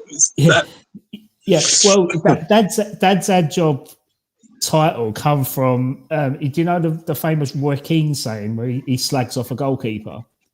When he's doing interviews, they make a save, and he goes, "Oh, what a fantastic save," like from De Gea, and he goes, "Well, that's their job. That's his job." Yeah. And I thought, "Oh, that's our job. That's." And so we kind of played off that. Yeah. So we played off the word. We was going to be called Real Socio Dads. But then we thought Dad's Ad Job was a bit more catchy. So we do quizzes, we do interviews. Where the podcast? So we're on YouTube. We've hit over 100 subscribers now, which is great. We're on Spotify. We're on Amazon Music. We're on Apple Podcasts. Literally everything. But we're starting to do more content on YouTube, which seems to be getting a bit more traffic and likes and subscriptions and stuff like that. So it's what night do you come on, Geezer? Adam? Thursday nights. So 9 o'clock. Yeah. 9 o'clock at 6. So that's 6 in the morning for me at the moment. Well, there you go. Perfect. Perfect. It's better than watching Good Morning Britain at 6 o'clock in the morning. So you're doing it tonight, my time. My time tonight. Yeah. Or no, Friday morning for me. I'll try and get up. I'll try and get up and come in and say hello. Yeah. We'll drop you a string here, and we'll get Budgie to send me your number and that, and we'll get you on. Yeah. All right. Yeah. If I can get up early enough tomorrow morning, 6 o'clock, I'll pop and start up. It'll be great. Oh, perfect. Yeah, perfect. And so just for those of you that haven't watched any of Adam's content, it's just a little 1-minute video just to give you an idea of what you can be expecting to find. Latest transfer news from West Ham is that Nath Agurd does not want to be at the London Stadium for much longer. It appears the Moroccan international, Moroccan international, Morocco won't international feature for West Ham United next season. He was very much in Graham Potter's plans, playing the left-sided centre-half, using his quick pace, fantastic ball distribution and last-ditch tackles. However, his performances in Real Sociedad this season and the warmer climates of Spain may have turned his head to play elsewhere. He's currently valued at 25 million euros, and if a club comes in for that fee, I think he could be well and truly off. It's a shame because he come with a much promise and hope, but if the player doesn't want to be at the club, he's not welcome at this club. So what are your thoughts? Do you think there is life after a Gerd? What sort of replacements do you have in mind? And who doesn't want to play for West Ham? There you go. Done. That's the kind of stuff that you will see Yeah. on Dad's Our Job podcast. So, guys, don't forget. To me, Adam, one criticism: you do too much research. You know too much. Oh, I know. I'm an anorak, mate. I'm sorry. We know fuck all. Yeah, I'll just. The thing is, I live, eat, breathe football. Like, I'm an architect by trade. I've always wanted to do football stadiums, and obviously, you can't really afford to do that because you need a mortgage to pay. So it becomes a hobby, and when it becomes a hobby, you do more research into it than you ever did before. I know you mean. I can't be asked myself, but I just think. But with your sentiment on Naya for Gerd, if he doesn't want to be here, there's no point. Just get rid of him. Just say. Right. I thought it could have been a good addition for Potter, not to have to go and find another centre half that we might need. Right, he might just fall into place. But if he doesn't want to be here, there's no point. Get him done. No, that's right. No thanks are good. Yeah, that's right. Yeah, that's right. No, I think we've not. When you think we've only had him really one season, and that was the year we won the cup. Done his job, I suppose, here or there. He's gone out on loan. He's doing well. He's raising his value. Thinking that we were going to lose money. Just whether, my only worry is, do we get 20 million from him? Because we need to get that at least that back. I think so. Hopefully, if they can afford it. Yeah. I think so. Even if it's a loan, when you think about it, we've earned £5 million off him being out on loan anyway. So if we get 15 million, we've earned 20 million from him. So I think, look, he doesn't want to play in England. That's fair enough. Then let him go somewhere where he is going to play well. I say Spain seems to be a good climate with Morocco being not far away.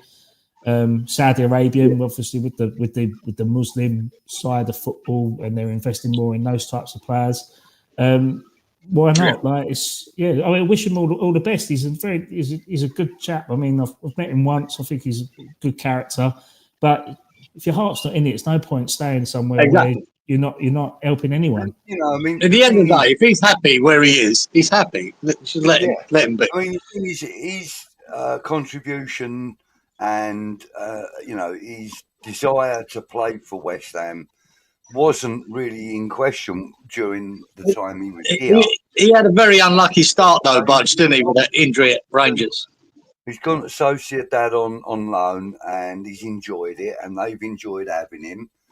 He's been playing out of his skin now, and I would be in the camp of wishing him good luck.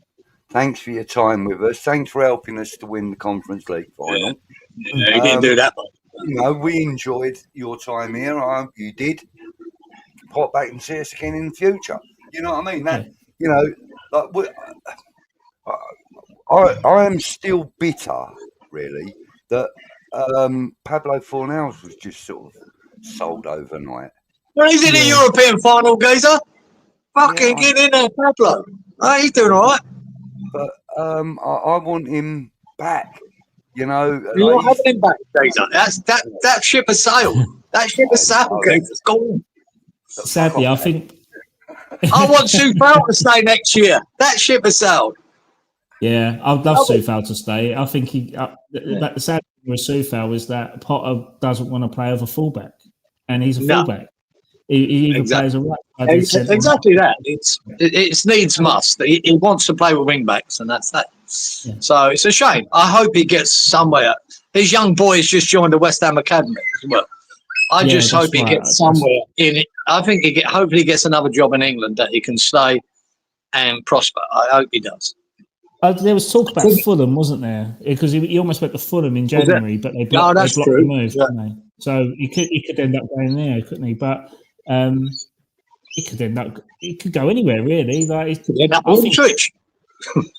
Yeah, I was just about to say that it could go Ipswich, but with Cresswell, but I think he's capable of still playing top level football. I'd easily keep him. But I think part of it is that he's only on 35 grand a week. He probably wanted double that, and you think, well, is he worth 70 grand a week? 32 years of age.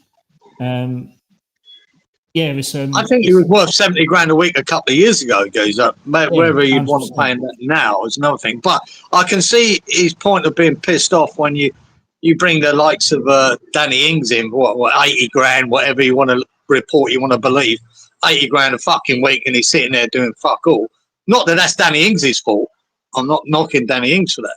But you must look at it and go, fuck me. I sweat blood and tears for this fucking club. And I'm on that. And it really is. It's a youngster's wage, that's broke into the team, isn't it? Yeah. I think it's poor. That's the thing. Sometimes you've got to leave the place you love to be financially better off. I mean, I've done it in my career.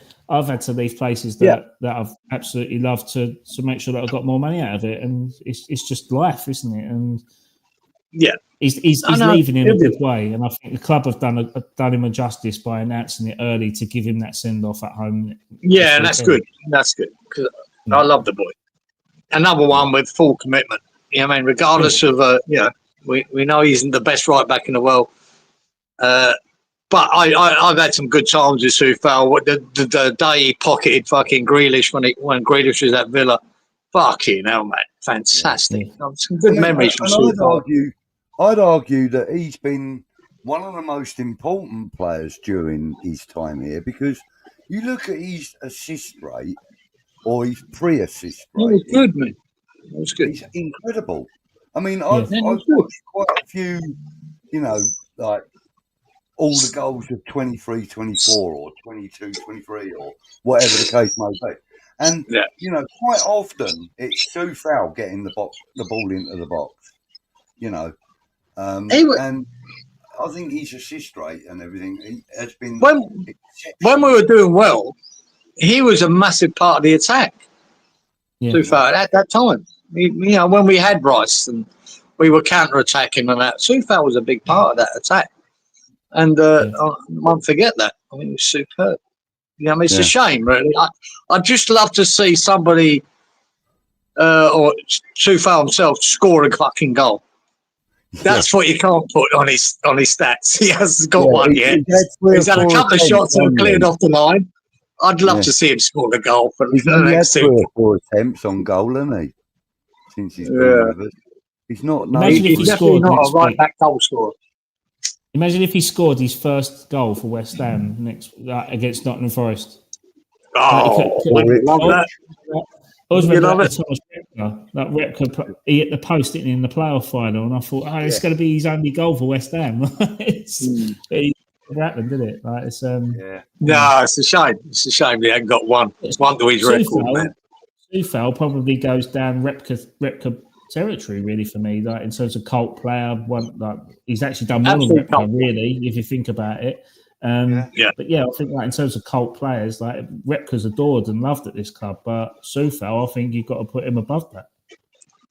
Yeah. And do you know there's something I've always believed, guys? I think the difference between maybe modern fans now and the fans of the 70s and 80s is we did concentrate more on the positives of a player than the negatives. I think today we see too many people concentrating on the negatives of the player than the positive. I mean, that is definitely a change that's happened in my lifetime.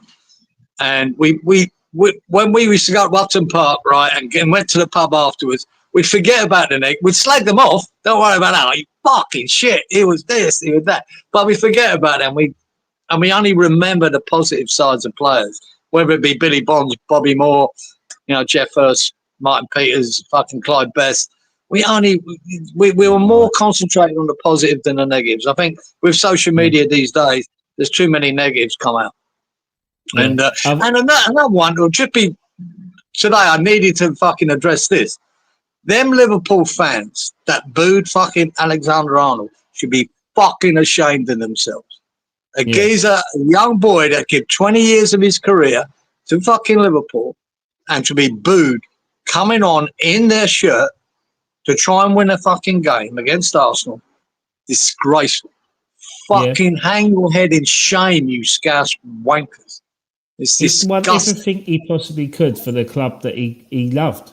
Isn't he? Like he's completed football for Liverpool. He's completed football for Liverpool. Now it's like, let's go and try something different. This guy is so committed to Liverpool. It's a joke. His squad number is out of respect to the Hazel disaster because of the 66 lives there that were lost. Like, and people were like, "Oh, we're booing because he's going Real Madrid on a free, but we didn't get any money." I'm sorry. If Real Madrid put £80 million on the table, you'd be fucking selling him. It's a fucking terrible. Yeah, I thought it was disgusting. Disgusting from Liverpool fans. And I know, like, when you watch it, I know if you have 25 people booing, 75 people clapping, you're going to hear the boos more than the thing. So I know it's not all Liverpool fans in that stadium. I know I saw a lot of people clapping, but the boos ring louder than the positive claps.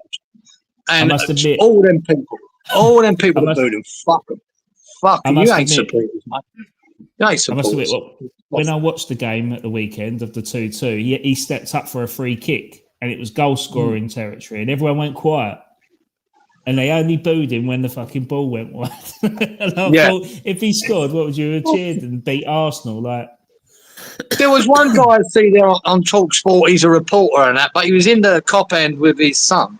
And he was saying on TalkSport, people were hoping that he would miss that free kick in that cop end. That's a joke. Ain't that crazy? To win the game for Liverpool, they were hoping he didn't get it. Oh, my God. You fucking scum. Scumbag wankers. Don't like it, man. I could never understand that. No. Anyway, Soufal's better than fucking Alexander-Arnold. I don't see Alexander-Arnold with a Champions Conference League trophy around his neck. Anyway, that's my real rant on them Liverpool tossers. Don't like it.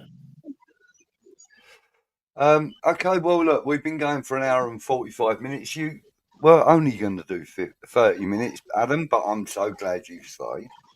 Yeah, no, that's fine. I would have only left if my daughter woke up. That's what I was worried about. She was on the monitor and she slept like a baby, which makes a change. Obviously, doing your job, mate. That's it, mate.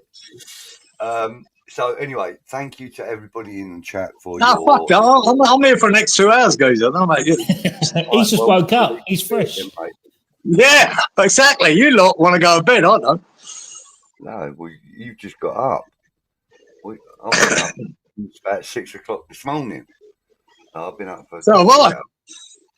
I got up at 5 this morning, actually. Yeah, but it's only about 8:30 now. 9:15. Yeah, well, 9:15, yeah. Yeah, see? That's good having you on, Adam. Thanks for popping on, sir. Enjoyed it. No worries. What you got planned for the rest of the day, Cieran? I meant to mow the lawn, geezer, but I can't be fucked. But I'm looking at this. It's pretty cloudy here at the moment, so I'm thinking, well, if it rains, it's not a good idea to mow the lawn. I'm looking for excuses. That's my excuse. It might rain. Troll the internet, Cieran, see if you can find a St. Juicy for next week. I don't know, a wombat death or something. I don't know, anything. Yeah, we'll find some attack somewhere. The birds have been quiet today. Have you noticed the birds, Adam, or not? What, the old kookaburras? Yeah, kookaburras, fucking Indian miners, crows. Fucking, it's about 20 different species in this garden. But they've been quiet. Aren't you? What's that, You're mate? in Brisbane, aren't you? You're in Brisbane, aren't you? Yeah. Yeah, so I got family in Toowoomba. Toowoomba. Yeah. Right, yeah, it's on the northern, on the range there, mate. Yeah, I used to drive through there when I worked out west. You know, I've never stopped in Toowoomba, but I've driven through it many times. If you see the Eagans, don't worry. I think they've got their garden festival going on very shortly there. Right. It's a big thing in Toowoomba every year. They do this flower festival, and it's quite impressive apparently. But, never been to it. But, No, I liked it. It for me. I think we went to. I said that we're based in Toowoomba. You've got the National Forest there, and then you've also got they had a farm in Oakley. I don't know if that's near you as well, Oakley. Yeah, because they're right on the Great Dividing Range, right there. You got it's all uphill till you get to Toowoomba. Yeah, that's the Great Dividing Range in Australia, and that's Toowoomba. But yeah, I never stayed there. Driven through it many times. I remember when I was I must have been 10 or 11 when I went to Australia, and we had to get a coach down the coast, and it was stopping off at all these different cities. It went Newcastle, Ipswich. I thought, have I come to? Yeah. We fly back. I'm only about 15 minutes. Call it 20 to Ipswich, not from here. Right there. Newcastle's on the northern New South Wales coast. Yeah, but there's a lot of English names there. Goes a lot. There's a few suggestions on how to fill your day, Cieran. Look, mow the lawn when that bastard neighbour's having a kip. Yeah, they've been quiet lately, guys. Yeah, we had a little time there when they were doing renovations next door. Nightmare. You go down the beach and save some Asians. They can't get in. Get your budgie smugglers out, Cieran. Get your budgie smugglers out. Yeah. Oh, mate. You could get a bit too cool for that one. You could actually go looking for crocs and do an actual croc watch. No, but then, mate. The crocs are 10 hours drives north. I can't get near them. Because we only started this, guys, because I had an incident when I fell out of a canoe and in crocodile-infested waters, as the media like to call them. And I had a 20-minute pushback to the water with this other geezer. And we'd seen a sign just before we tipped the canoe over, right, that said saltwater crocodiles in this creek. Oh my God. But we had to go out to the sea to get around to the beach, and it was the scariest 20 minutes of my life. But we made it. We made it back without getting bitten. So, yeah. Right. Well, looks like we've got to the end. Well, we all do it eventually, I suppose. Get to the end. And we're going to beat Forest, guys. We're going to beat Forest. We're going to beat them. Give me a prediction, Adam. What do you reckon against Forest? Let's do a prediction quick. I think we'll beat Forest 2-0. I'm going to go for a James Ward-Prowse free kick. Oh, yeah. And a Soufal goal? No, I'm not that romantic. Oh, that'll do. That'll do. Yeah, I'll say. What about you, Budge? What's your 2-1 win? And I am going to go with a Soufal goal, but it'll be an own goal. What a way to die on your souls. Yeah. I know we're thinking that we can win and we will win. No doubt about it. I mean, Paqueta takes the pitch this week and he scores. And we win 2-1. We win 2-1. Excellent. Yeah, we're all predicting that we're going to get 2 goals. Yeah, and we're all predicting that. I didn't predict that last week, guys. Right. And who's it? Usual's good with the odds. He'll tell you the odds of that. But yeah, if James Ward-Prowse hits the top corner, I'll be fucking happy, man. I mean, every week he's swim swim school for Asians. This time next year, Rodney, will we mill you? Souček hat trick for the haters. Oh, that'd be good. Sean said, smash the like button, hit it twice if you enjoyed the show. Thank you, Sean. Amber's 2-1 from James. Our home record is good against Forest, but poor under Potter. But we'll go with 2-1 win. Just hope Man United was not a one-off. Yeah. 2-1 from Rich. 2-2 from GP. 2-2. Desmond. Back on the bandwagon, he says. 2-0 from Harry. Cieran loves his 2-1s. He does. Yeah, I know what you mean by that. Upton Park says this Sunday is the day we turn our season around. 3-1 Boeing. Yeah, onwards and upwards. Yeah. There you go. 3-1 Boeing, Kudus and Socek. Oh, I do hope Souček scores again, man. I just say fuck, especially for that Nick Killerton on Claret and Blues, mate. The fucking shit he's given Souček over the season. I know he's mellowing a bit lately. Oh yeah, I wouldn't mind him in the squad, but not in the team. He's mellowing a bit lately, but the shit he's given my man Souček, fucking outrageous. I love. We've got to get him on here. We want to get Nick Killerton on here soon, so I can slag him off for fucking giving Souček so much stick. Outrageous. All right then, I'll invite him on.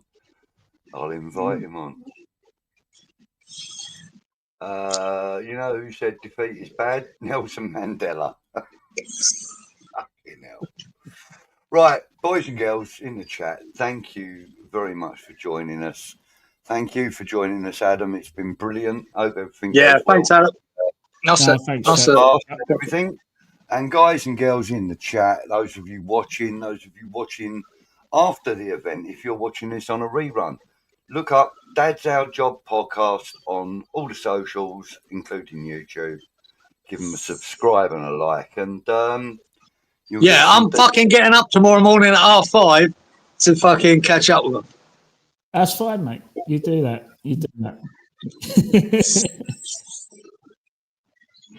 And there you go. There's the link to the podcast. Skills. Thank you very much, John. Cheers, guys. Sorry. Was the booing that the Scouts had got as bad as the booing Mavs got coming on for us as a sub? What's that? Don't remember that. Really? Oh, yeah. I don't remember. I don't remember Mavropanos winning us the Champions League. So, yeah. GP says he's watching this in 2050. Watching it back on a rerun. Right, nice one, gents. And chat, Luthers. Oh, good evening, Luthers. How are you, darling? Didn't see you come. Oh, Helen. Where is she? Oh, there she is. Look. Don't care what the score is as long as we win. Absolutely. Yeah. Well, I'm a bit like that, but as long as we have a good performance, I'm not that bothered about the score. I just want to see. I want to see that little bit of momentum carry on. Be nice. It's nice to have a little bit of good feeling. A little bit. It's a shit season, but it'd be nice to finish it strong. And Rich, on the final note, says Souček is candidate for Player of the Season every year. Well done, Rich, mate. He's in my camp, mate. He's in my camp. Yeah. Love it. Yeah, fuck Nick Killerton. Nick Killerton, mate. You're fucking outnumbered here. And everybody's just saying, great show, good chat. Thank you very much, everybody. Let's just quickly before we go, meet your assets. Where's my video? No, it's not it. What the heck? There it is. Right, it's lined up, ready to go. Yes, I have just wanted to reiterate what I said earlier in the show about our legendary captain, Billy Bonds. Unfortunately, he has been diagnosed with Alzheimer's. He's been receiving treatment for it recently. He's on a short break, and then we'll be going back for more treatment. So we at West Ham Network, and I'm sure Adam and everybody at Dad's Our Job podcast, all wish Billy all the best of health and hopefully for a recovery. Not always possible, I know, but we'll have to see. But yeah, we're coming to the end of the show. Want to thank everybody for joining us. If you have been watching it on a rerun, please don't forget to hit the like button. Really helps us out, gets us invited back every week. And Adam, Brilliant. Thank you for your time, mate. And it's been an absolute pleasure. Cieran, as always, thank you, bud. And Yeah, I was brilliant. I was brilliant. Yeah, you were. Yeah, he was. Take care, everybody. One more thing to say. Come on, you. Cheers, Adam.